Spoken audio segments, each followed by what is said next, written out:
I'm coming to you live from my house on day 7 of isolation. I feel a little crazy, a little tired. I'm feeling the way a lot of you are feeling. And by the way, my house is looking the way a lot of your houses are looking. It's also really hard to film when your child isn't at daycare. All of that aside, we know that it's a little challenging to keep your house looking awesome during this particular crazy time. But in this video, what we decided to do was put a bunch of ideas together to help you get kind of in the groove of taking care of your home and keeping it clean and organized. So in this video, we're going to talk about some habits that you can bring into that isolation life that you're living to keep your house a little bit more sane. When it comes to cleaning, multitasking doesn't always work well. It's really hard to talk on the phone or answer a Facebook message or even think about doing another cleaning task when you're trying to clean a particular space. You just lose focus, and that's when you start to forget things. So one of the reasons why I'm such a huge proponent of following the 3-wave system, which is something if you guys have seen my videos or read the book, you know I am a big fan of.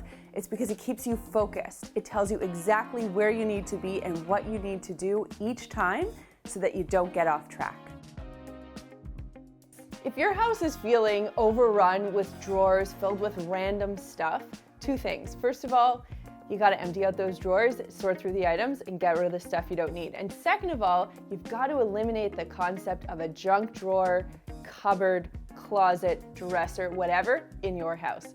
There shouldn't be a junk anything in your house, actually. You should have a purposeful place for everything in your home. And if for whatever reason you find stuff and you're like, I don't know where to put it, I'm just gonna shove it in the old junk drawer. Well, that's a problem because you're kind of just sweeping things under the rug, so to speak. So what Chad and I have done is when we renovated our kitchen, we set a specific drawer that's sort of a utility drawer with scissors, wine openers, lighters, that kind of stuff. That all stays in that drawer. But anything beyond that, we kind of get rid of or we don't hang on to in the kitchen because it doesn't belong there. So remember, if there's something that you're bringing into the house and it doesn't have a purpose or a place, you shouldn't be keeping it there anyway. Here's a creative way to use your phone and help you get motivated for cleaning. The next time you clean a room beautifully, take a picture of it and then start an album and call it Clean Rooms. Stick that photo in there, and that way you can use it not only for motivation and inspiration, you can also boast about it, post it up on your Instagram, tag us in it, and then you can always use that picture as a benchmark so that you know what a clean room should look like when you're going to tackle it next. Quite like sticking to any goal, perseverance is really important. You know, if you have something that you really want, you got to remember, even during the biggest struggle, why you're doing it. That's called grit. And you do need a bit of it when it comes to cleaning, especially if you're not a fan of cleaning, like this guy. So what I like to do is go into a space before I start cleaning it and just look around. Sometimes I'll do this with my eyes open, or sometimes I'll do it with my eyes closed. Either way, I kind of envision what I want my space to look like when I'm done the cleaning. And this really helps me focus my efforts and stick to my goal. So when you're cleaning, do the same thing. Walk into a space, have a look at it, think about what you really want it to look like. And then that's your goal, and you can start working toward it. Right now, I cannot find my headphones. I have looked all over the house. They are nowhere. But Chad and I have what's called a basket system at home. So there's a Melissa basket and a Chad basket. It's a system that works really well for us. So anytime the other one is around the house and finds stuff that belongs to the other person, we will take that and put that in that person's basket. And then they know where to find things that have potentially been missing, like, hey, there are my headphones. Or if there's, say, a magazine that came in the mail for me, Chad will put that in my basket. I'll put his socks in his basket. If you have a family, you can have a basket for each person, have a centralized location for those baskets, and anytime there's stuff that belongs to that individual, guess where it goes? And then it's incumbent upon the individual to empty out their own basket.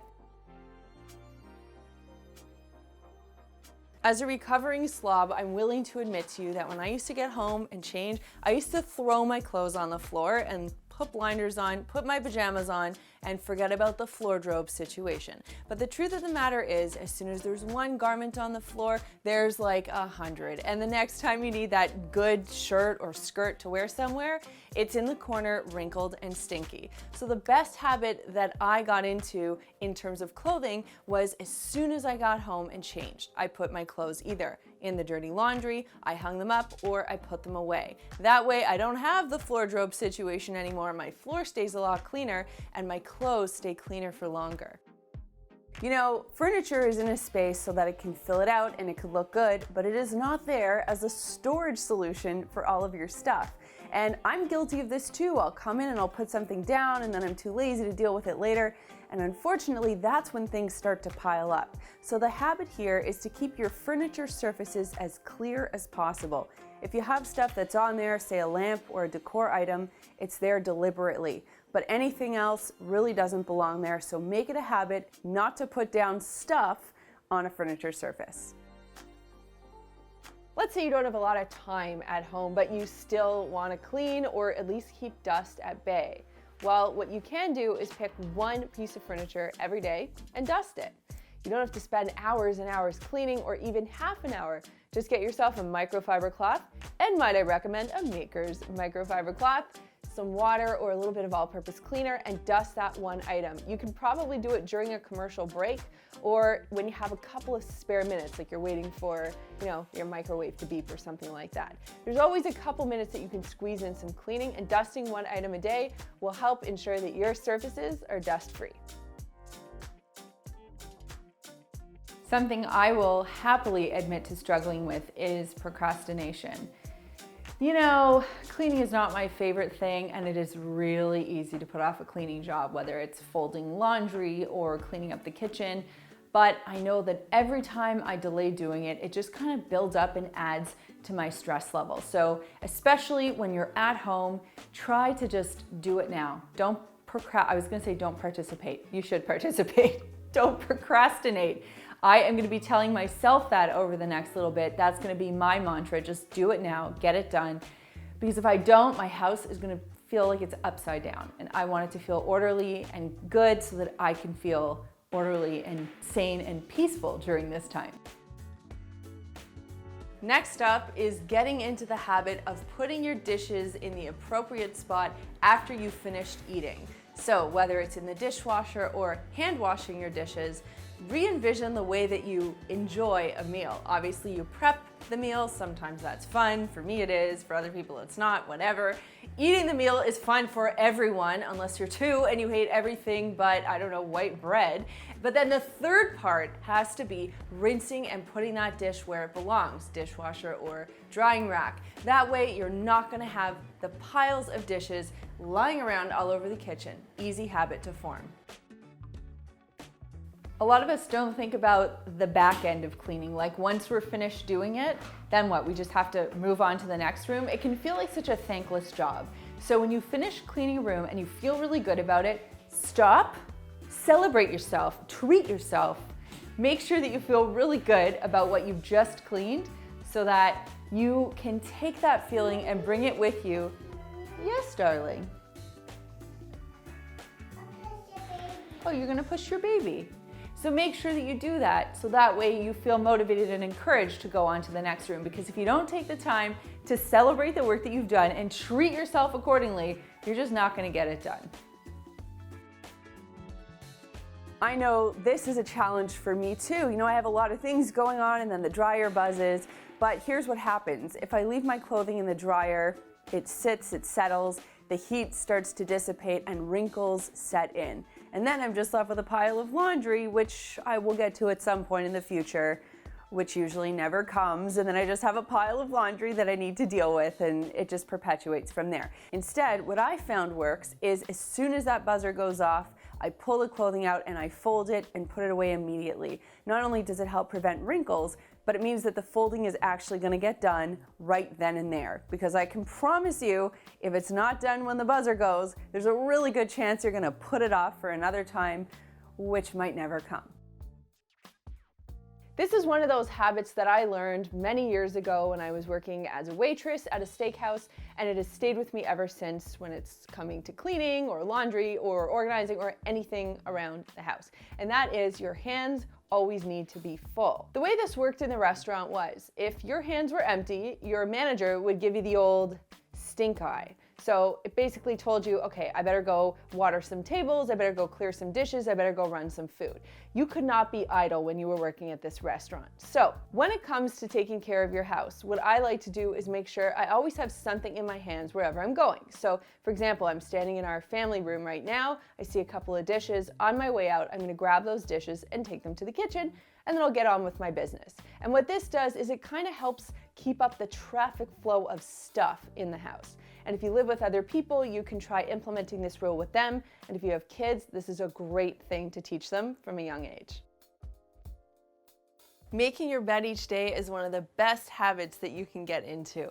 Not only does a made bed look better in your room, I mean, the bed takes up so much space, it instantly makes your room look better, but having a made bed actually makes you more happy and allows you to have a more successful day. There have been studies on this, and we actually recently did a video on it, which I will link for you down below. And I'd love to know, do you guys make your bed each morning, or do you not care and leave your skeets all scattered? I don't even speak English anymore. Let me know in the comments down below. This is rule number probably 3 in the cleaning world. When you're cleaning professionally, you waste a lot of time scrubbing and then rinsing, only to see that the surface that you were just cleaning and thought was clean is actually still dirty. Then you gotta start all over again at square one. So instead, what I've taught my staff to do and what I've learned to do over the years, and it makes a huge difference, is to clean a surface entirely to the best of your ability. Then use your hands to feel, see if there's any remnants left over. You'll kind of notice surface tension or bumpiness, whether it's, a dirty pot or a tub with soap scum. You'll know where the dirty areas are, and then you can just go back and keep cleaning those areas before you actually rinse it. And then that way, by the time your rinsing is done, you can polish it up and then you can move on from that task instead of wasting your time continuing to clean, rinse, repeat. Clean, rinse, repeat. It also wastes a lot of water.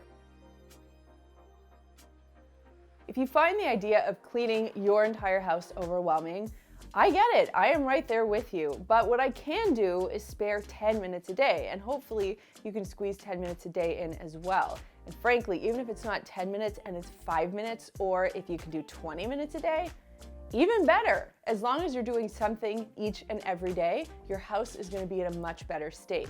And if you're feeling overwhelmed, don't worry, because you got to start somewhere. So even if you start in one room and you give that room 10 minutes, it's going to look that much better. Now here's what you can do. You can set a timer and just fire up as much cleaning as you can in that 10 minutes. You can play 2 to 3 songs that total about 10 minutes, or you can take a page out of my book and play a podcast for 10 minutes. Whatever you do to get you going, that's all that counts.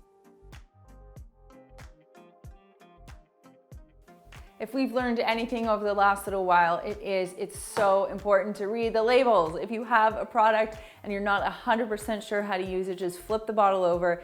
You might need to get out your spectacles, but just have a look at the label and figure out exactly how to use that product properly. That way you're getting an effective clean, you're not wasting any time, and the product is doing what it says it will do. Whether you're in the kitchen or in the bathroom, looking into a dirty sink, that's just asking for the rest of the space to get dirtier. So if you're in the kitchen and you see dishes in the sink, or even food scraps at the bottom, or like grunginess along the side of the sink, or if you're in the bathroom and you see this stuff or toothpaste splatters, your sink is only, I swear to you, it's magnetic. Like, it just starts to attract more nastiness to it. So the idea here is to clean your sink after you've finished using the space. It doesn't need to be anything serious, just a quick little wipe down with a microfiber cloth, or if you don't have one, even a paper towel is fine, but just keep it clean, because if you see a clean sink, you're gonna want the rest of your space to be clean too. In our house, for whatever reason, we have 4 flathead screwdrivers that I can think of right now standing here. there might even be more. I don't know why we have them all over the house, but we do. The habit is to find all of those items as you come across them, group them together, pick the best ones, find a place for it, and get rid of everything else. That way you're getting extra clutter out of your home and you always know where that one item can be found. When you walk into your home, the first thing you see is your front entryway. And if it is messy or cluttered, it makes your house feel chaotic, not calming. So what you can do when you walk in, very simply, get into the habit of putting your shoes away. Whether that's in a boot tray, a shoe rack, or in your closet, not having shoes cluttering up your front entrance will make your space feel a lot cleaner and a lot calmer. The thing I like about cleaning is it's not like a diet where you have to do it for months and months and months and months, and then maybe you'll see a result. Cleaning is instantaneous. If you do it, you see the results and you get this kind of nice positive feedback loop. And that's the cool thing about bringing in new habits. If you bring something new in and you even try it for one day, you'll notice an instant difference. If you do it over a week, you'll start to feel really good. And if you do it for a month, well, that's going to start to become fully ingrained in your mind. Tony Robbins has a great quote: if you do the same thing you've always done, you'll get what you've always gotten. And I really believe that. I know when I've changed my habits, I've gotten better results and my life actually becomes easier. So that's a good thing. Well, hopefully those habits give you some ideas as to how you can bring a little bit more sanity into your space. I've maybe used one of them at this point. As you can see, my house is a little bit upside down, but I'm kind of okay with that. This is a pretty unique time in our lives. And I'd love to know in the comments down below what you guys are doing to pass the time right now. We are trying to come up with different creative ways to keep Riley engaged. Admittedly, we're watching a little bit more TV than we'd like to, but honestly, I think whatever works, you just do it to get by. I also wanted to let you know we are going to be filming some more videos during this time because we kind of have nothing else going on, so we're going to try and get a little bit more out for you. So stay tuned for that. And if you haven't done so already, I just want to remind you to subscribe to the Clean My Space channel. I don't even know where Chad's going. You guys will see there's a subscribe button. Oh, it's right here. Okay, so click that subscribe button if you haven't done so already. You can follow us on Instagram. I'm at Melissa Maker. Chad's at the Chad Reynolds. The two of us are at Clean My Space. I'm going to skip all that other stuff and just tell you guys to check out this video because it's a really good one and I want to make sure that you know all about it. Thank you so much for watching. Stay healthy, stay safe, and I'll see you next time.